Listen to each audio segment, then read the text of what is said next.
Atau berdoa dulu. Oke. Terima kasih Bapak dalam surga untuk kesempatan malam hari ini kami boleh bertemu satu sama lain. Kami percaya ini bukan kebetulan tapi semua rencana Tuhan yang Tuhan sudah atur dalam kehidupan kami. Bahkan saat ini Tuhan kami boleh share tentang histori sejarah Minasa, dan saat ini Tuhan Yesus kami akan belajar kebenaran firman-Mu renungan malam hari ini. Biarlah Engkau beracara bagi kami boleh mendapat sesuatu dari kebenaran malam hari ini, kami boleh ditegur, saya boleh ditegur, kami semua boleh ditegur lewat kebenaran firman Tuhan, bahkan kami boleh dikuatkan. Terima kasih Tuhan, kami siap mendengarkan kebenaran firman-Mu, haleluya, amin.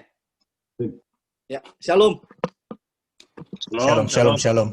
Sama Tuhan, sangat bersyukur walaupun baru pertama kali gabung di mana di Torang P Channel ini, tapi saya pantau terus lewat grup, dan puji Tuhan tentang sejarah apapun, yang pembahasan apapun, saya tetap ikut karena biasa Sabtu Minggu part time bajual, mau masak bajual, tadi mau gabung, kita mau gabung karena belum lama, biasa habis mau masak, antar makanan, puji Tuhan untuk ya karena hobi dikembangkan lagi mau masak, dan puji Tuhan kesempatan boleh bergabung di malam hari ini dan boleh share firman Tuhan. Tidak berlambatan kita buka dalam Alkitab, kalau ada Alkitab buku boleh buka, kalau ada HP kita buka dalam Markus pasal yang keempat.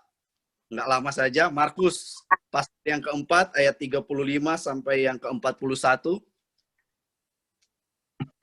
Kalau nggak ada yang aplikasi Alkitab, mungkin di aplikasi Brother kita tampilkan, bisa. Sebentar kita share dulu di ini. Ya, Lia, bisa lihat? Iya, bisa. Markus pasal yang keempat, ayat yang ke-35 sampai yang ke-41, mungkin bagi kita yang ada di grup ini, bisa lihat, saya akan baca untuk kita semua. Angin ribut diredakan, demikian firman Tuhan. Pada hari itu, waktu hari sudah petang, Yesus berkata kepada mereka, marilah kita bertolak ke seberang. Mereka meninggalkan orang banyak itu lalu bertolak dan membawa Yesus beserta dengan mereka dalam perahu di mana Yesus telah duduk, dan perahu-perahu lain juga menyertai dia. Lalu mengamuklah taufan yang sangat dahsyat, dan ombak menyemburkan masuk ke dalam perahu, sehingga perahu itu mulai penuh dengan air. Pada waktu itu, Yesus sedang tidur di buritan di sebuah tilam. Maka murid-muridnya membangunkan dia dan berkata kepadanya, Guru, engkau tidak peduli kalau kita binasa. Ayat 39, ia pun bangun, menghardik angin itu dan berkata kepada danau itu, diam, tenanglah. Lalu angin itu reda, dan danau itu menjadi teduh sekali. Lalu ia berkata kepada mereka, mengapa kamu begitu takut? Maka kamu tidak percaya? Mereka menjadi sangat takut dan berkata kepada yang lain, siapakah gerangan orang ini sehingga angin dan danau pun taat kepadanya. Puji Tuhan, satu firman Tuhan yang sangat luar biasa.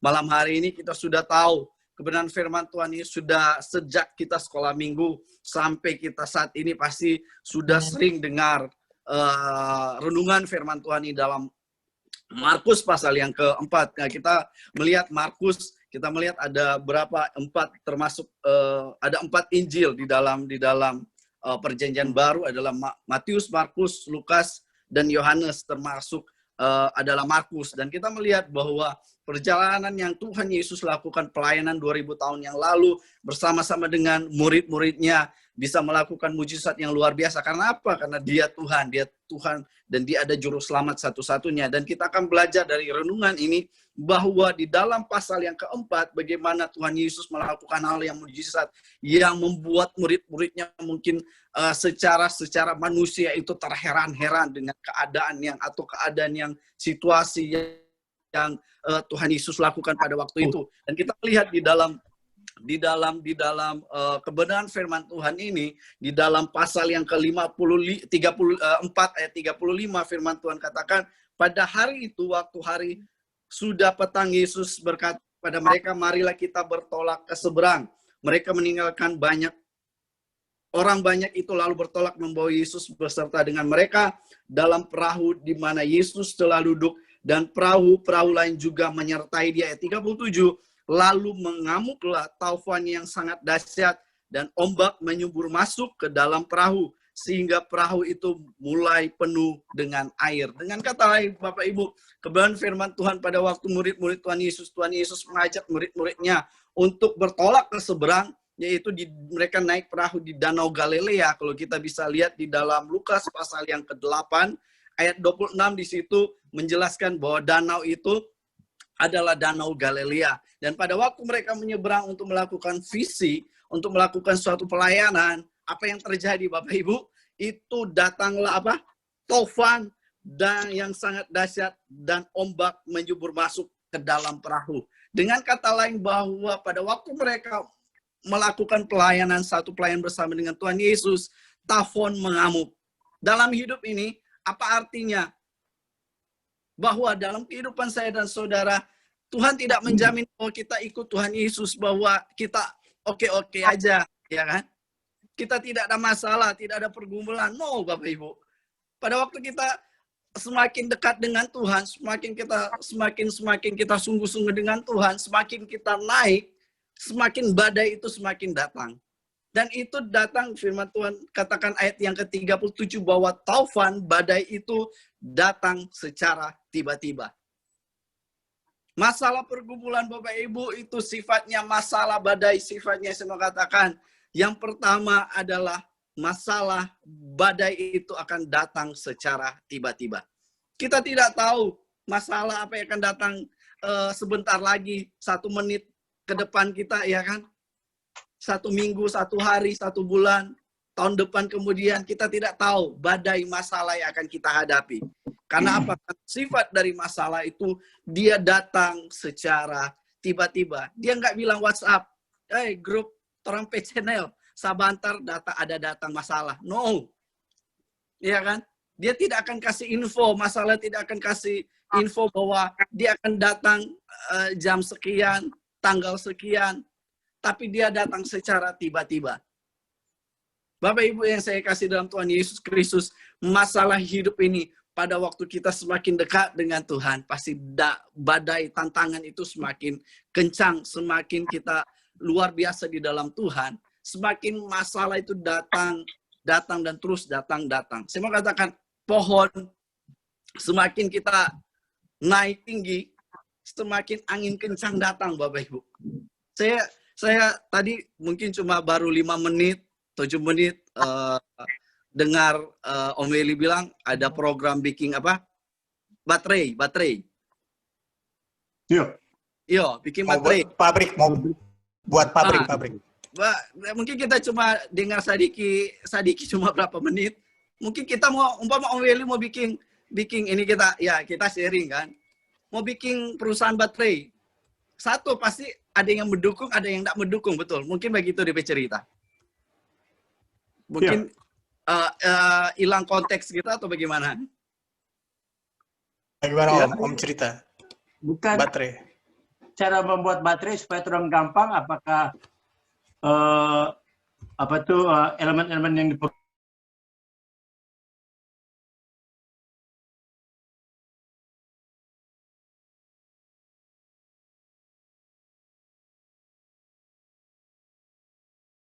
berbicara, kadangkala kita masuk dalam karena kita berbicara tentang kitab Torah Suku Minasa, Sitau Timau Tau, betul enggak? Sitau Timau Tau, ya kan? Itu saling kita topang menopang, ya kan? Satu sama lain saling menopang, tapi bukan lagi Sitau Timau Tau, brother Om Weli. Bukan Sitau Timau. Kalau kita di Manado, dorang banyak bilang bukan Sitau Timau Tau. Mana apa dong? Sitau Timau Tongkok. tongkok? Tahu kan tongkok bahasa Minasa?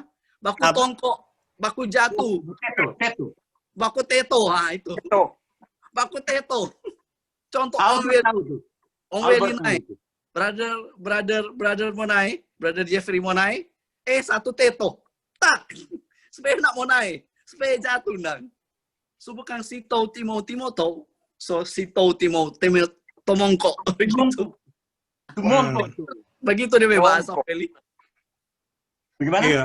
Begitu DP bahasa tuh. Kalau Sama sto tonsea dengan totembuan. Ya. Tumong Tongko. kontong. Ah. Ya, saya mau katakan bahwa masalah akan datang secara tiba-tiba. Contoh, Om Weli bikin pabrik, ada yang akan mendukung, ada yang enggak. Itu badai, itu masalah. Sifat dari masalah, iya kan? Saya mau Biasa. katakan sifat dari masalah, dia tidak akan memandang bulu. Mau Om Albert kayak, mau senior siapa, tidak akan memandang bulu. Masalah tidak akan pernah bulu. Mau dia pendeta kah, mau ketua jemaat kah, mau sekretaris, mau ketua, mau sekretaris di pengurus, dia tidak akan pandang masalah itu. Badai pasti akan datang. Yang kedua, sifat dari masalah. Masalah itu tidak memandang umur. Betul? Betul. Tidak memandang posisi, tidak memandang, oh, ngana dolar banyak, dolar Australia banyak. Enggak, dia akan datang. Dia itu sifat dari masalah. Ayub adalah seorang yang sangat luar biasa. Kita tahu semua Ayub. Ayub adalah seorang yang saleh, seorang yang jujur, taat kepada Tuhan. Saleh, saya lihat di kamus bahasa Saleh maksudnya. saleh, KBBI, kamus bahasa besar bahasa Indonesia. Saleh itu adalah dia taat dan sungguh-sungguh menjalankan ibadahnya. Itu Ayub suci, nggak bercela. Dia sungguh-sungguh menaikkan ajaran Tauratnya. Tapi dia menghadapi satu persoalan yang luar biasa. Bahkan di pasal yang kedua, ayat yang ke-9-10 istrinya bilang, Ayub, ngana jo kasih tinggal ngana pe Allah yang hidup. Guna apa ngana beribadah-ibadah, sedangkan yang ngana alami itu begitu berat. Ayub bilang begini, ngana memang kalau dia orang Manado dia bilang begini, memang ngana wewene, ngana memang ngana cuma ambil untung tuh Tuhan pe berkat. Pada waktu keadaan begini, ngana mau tinggal tuh Tuhan. Betul? Pada waktu senang-senang, orang setia ke Tuhan.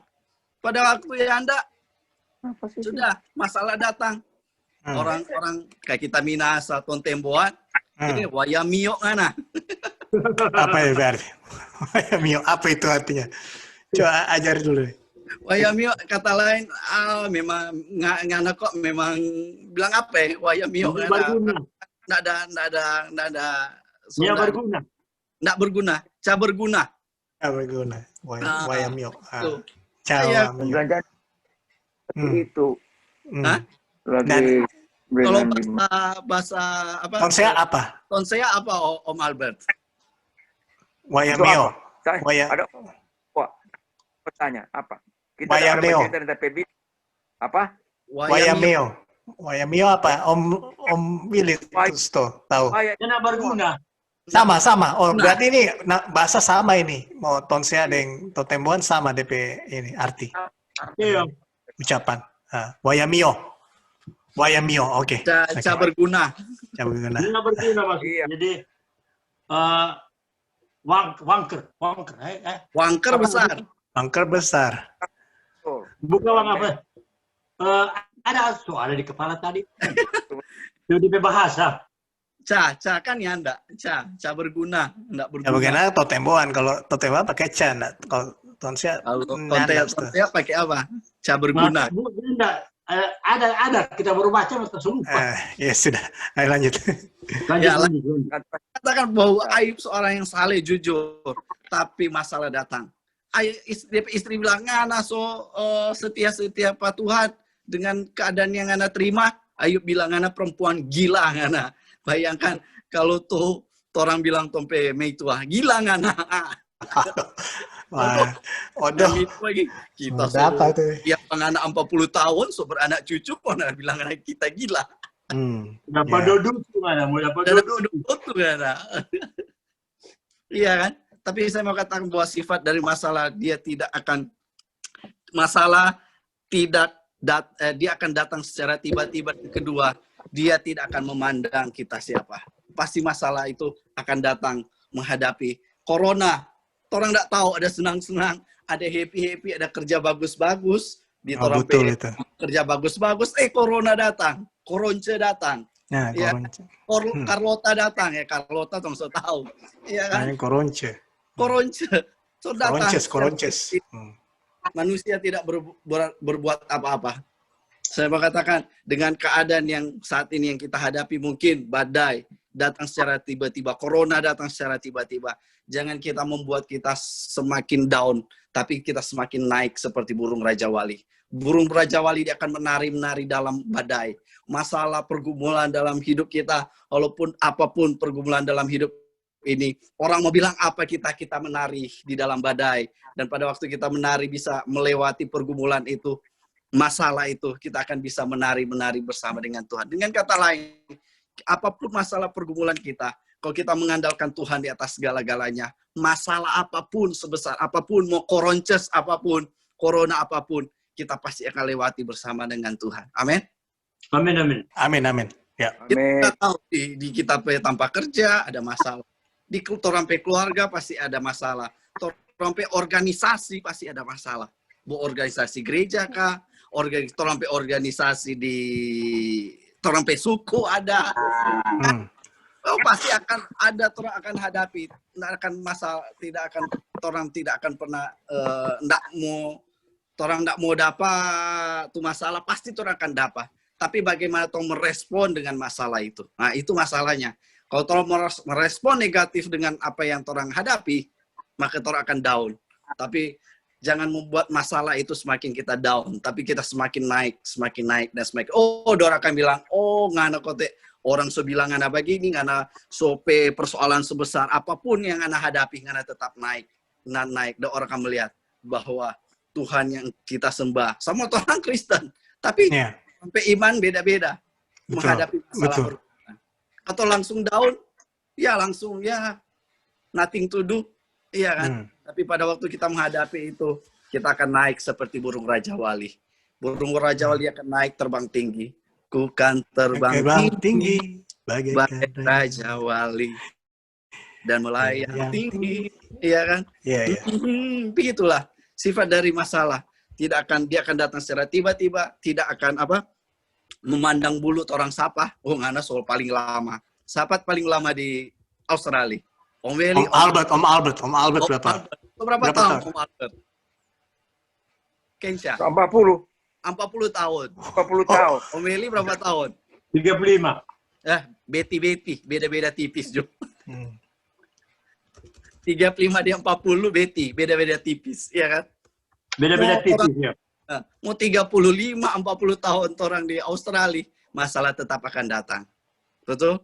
Apalagi orang, kita solewati, kita juga di organisasi dari dulu kita bertobat, sebelum bertobat berorganisasi, masalah yang kita hadapi banyak sekali. Kita orang baca cerita organisasi, satu mau naik, satu cungkel. Tahu tuh cungkel bahasa Sodok. Cungkel sama. Cungkel, saya sama. Iya, cungkel sama. Cungkel sodok. Cungkel sana tuh popaya. Disodok. Disodok. Pakai kayu. Tahu nggak, Jeff? Ada pohon popaya. Orang kan nggak sempat bisa ambil, dia pakai bantuan, iya. Cungkel. Itu namanya cungkel.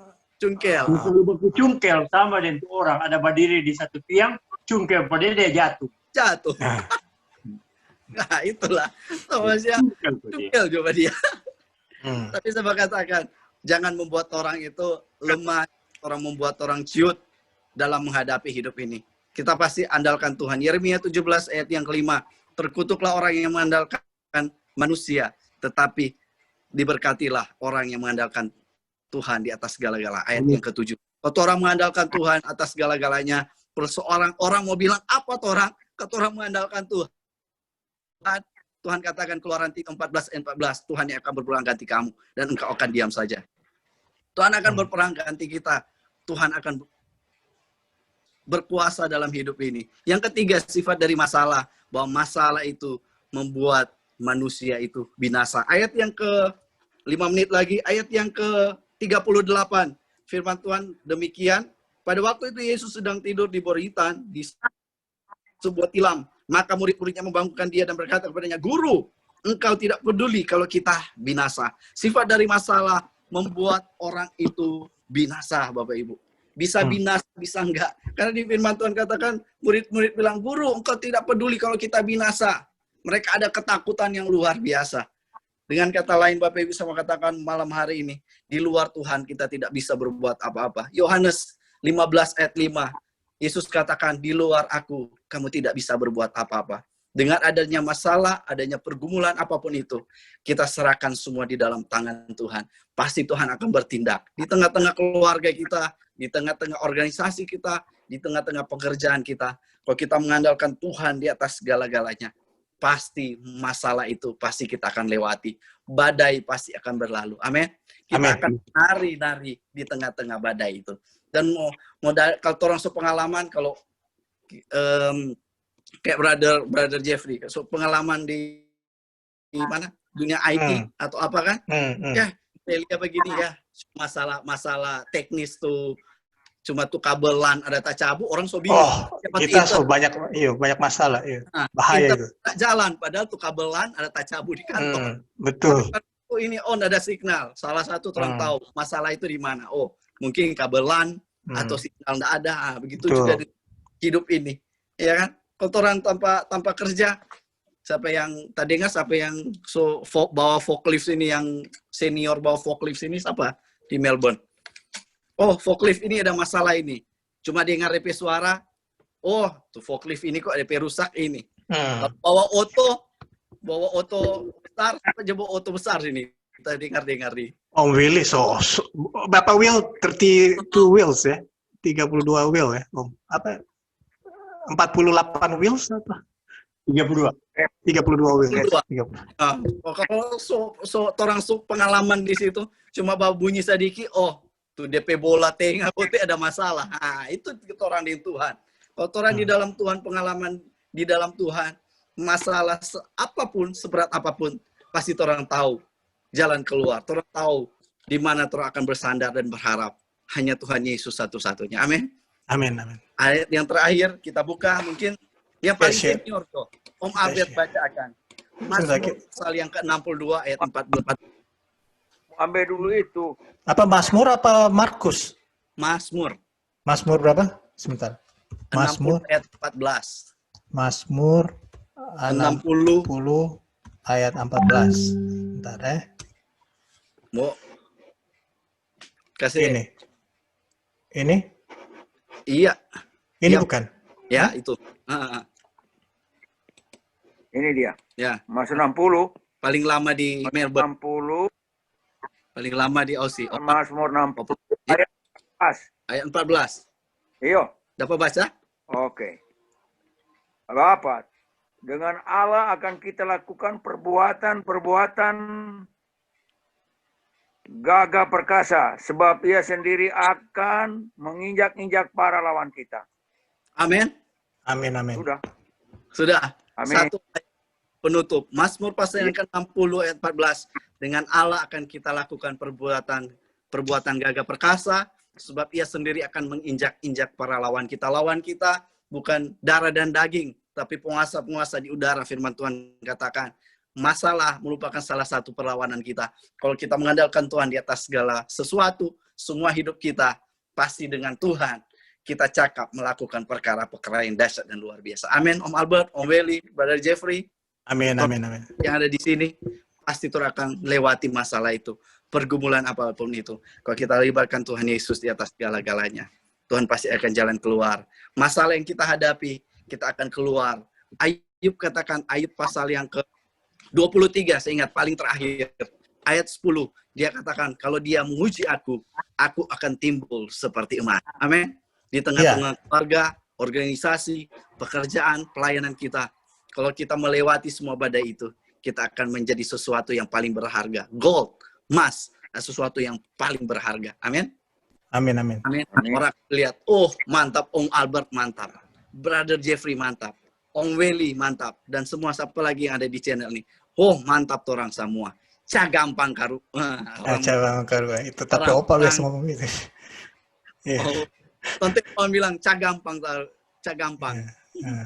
Luar biasa. Kalau ton saya apa? Om Welly apa? Om Welly ton saya atau ton saya? Ton saya. Om Albert ton saya. Iya. Ya. Oh kita ding Jeffrey, brother Jeffrey kote yang ton Taiwan. Cak gampang ton saya sama atau ada beda? Luar biasa. Hah? Nggak gampang, sama aja kok nggak gampang. Nggak gampang. Cak gampang, mantap, luar biasa. Untuk mengandalkan Tuhan. Dia susah. Nah, enggak ada yang susah. Ya, dia susah. Dia gampang ya. Dia gampang ya. Ayo. Hampir sama-sama. Iya. Tuhan, kalau orang mengandalkan Tuhan di atas segala-galanya, luar biasa yang kita akan alami. Kita akan timbul seperti emas. Amin. Iya. Mantap Amen. itu ayat, mantap ayat itu. Ya. Demikian firman Tuhan. Kalau mau panjang lagi ya, so waktunya. Nggak apa-apa kalau masih panjang. Bagus. Kita ini Mazmur 60:14 ya, ini bagus sekali dengan Allah. Ayat 14 dengan Allah kita lakukan perbuatan-perbuatan gagah perkasa sebab Ia sendiri akan menginjak-injak para lawan kita. Digabung dengan Ayub 23 ayat 10. Karena Ia tahu jalan hidupku, seandainya Ia menguji aku akan timbul seperti emas. Itu mantap itu dua ayat. Amin. Amin. Ya. Boleh beli kemuliaan bagi Tuhan Yesus Kristus. Iya. Haleluya. Amin. Puji Tuhan. Saya tutup renungan ini dengan doa. Kita berdoa. Terima kasih Tuhan Yesus untuk kesempatan malam hari ini. Kami boleh belajar mendengarkan firman-Mu, biar firman itu bukan hanya logos, tapi menjadi rema dalam kehidupan kami semua malam hari ini. Biarlah kehidupan kami, apapun yang sedang kami hadapi saat-saat ini, kami percaya kalau kami mengandalkan Engkau Tuhan, dan hidup kami Tuhan Yesus, pasti kami akan lalui semua persoalan masalah badai itu, dan kami akan timbul seperti emas. Terima kasih Tuhan, berkati kami semua yang sudah mendengarkan kebenaran firman Tuhan ini. Tuhan Yesus berkati semua pekerjaan, pelayanan kami, keluarga besar kami di mana kami berada. Penyertaan Tuhan, pemeliharaan Tuhan, perlindungan Tuhan menjadi milik bagian kita semua. Dalam nama Yesus berdoa, haleluya. Amin. Amin. Oke. Makasih. Bro Devin, aduh mantap sekali nih bro. Mantap ya Om. Bagus. Pertama kali nanti lagi ya. Sampai episode berikutnya. Ini mau tanya dulu Bro Devin, sempat belajar Alkitab. Sorry, kita menjadi wawancara nih, karena kita biasa wawancara orang kan. Jadi kita sama wawancara. Kita pernah di wartawan. Kita nggak pernah, baru kita ini. Nah gimana ya backgroundnya sampai bisa pernah belajar sekolah Alkitab atau pernah jadi pastor melayani pendeta? Kita tulis pendeta Devin Pangke. Jadi orang-orang memang bilang pendeta sama kita kan bukan anti dengan kata pendeta, karena kita dari dulu kita punya prinsip. Orang punya prinsip. Kalau kita orang kan mesti punya prinsip, apalagi orang binasa harus punya prinsip. Kalau nggak punya prinsip, sulit. Kita punya prinsip, kita punya prinsip juga dalam dunia pelayanan. Background memang waktu pas bertobat, sebelum bertobat udah aktif di youth gereja dan sudah sempat ikut ministry sebelum ambil teologi ya, sebelum teologi malah sarjana teologi atau sarjana lain? Teologi ada dua. Kita ambil dulu teologi ya, baru kita ambil manajemen ekonomi manajemen di Steve Pioneer. Iya. Steve Pioneer. Terus pelayanan kita ambil sekolah Alkitab di GPDI, Gereja Pantai Costa di Indonesia. Kita punya organisasi beda, bukan GPDI, ada lagi. Tapi kita ambil GPDI di Palembang. Itu rektornya itu orang Fam Siwi, Om Siwi. Pioner GPDI di sana itu Fam Siwi. Siwi. So meninggal. Kita ambil di situ jenjang karena orang bilang kan karena biar kita bawa renungan di youth, di gereja, di mana, tapi kalau nggak ada background nggak sekolah kita, mesti ada juga. Kita berdoa dan ya Tuhan jawab. Karena kita pemikiran bukan apa yang kita pikirkan, itu yang Tuhan pikirkan. Apa yang Tuhan pikirkan dan Tuhan pikirkan beda kan. Sebenarnya kita enggak backgroundnya enggak, ya yang penting kita pelayanan aja. Tapi Tuhan bisa bawa lebih dalam lagi, belajar Alkitab, pelayanan semuanya ya sudahlah.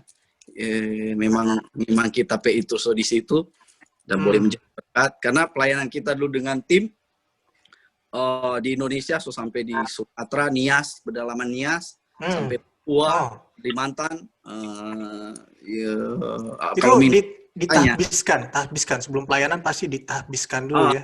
Kalau pendeta kan itu ditahbiskan di organisasi masing-masing. Kalau kita di organisasi ditahbiskan sebagai evangelis, tapi kita nggak pernah pakai evangelis kalau di karismatik apa bukan GPB apa.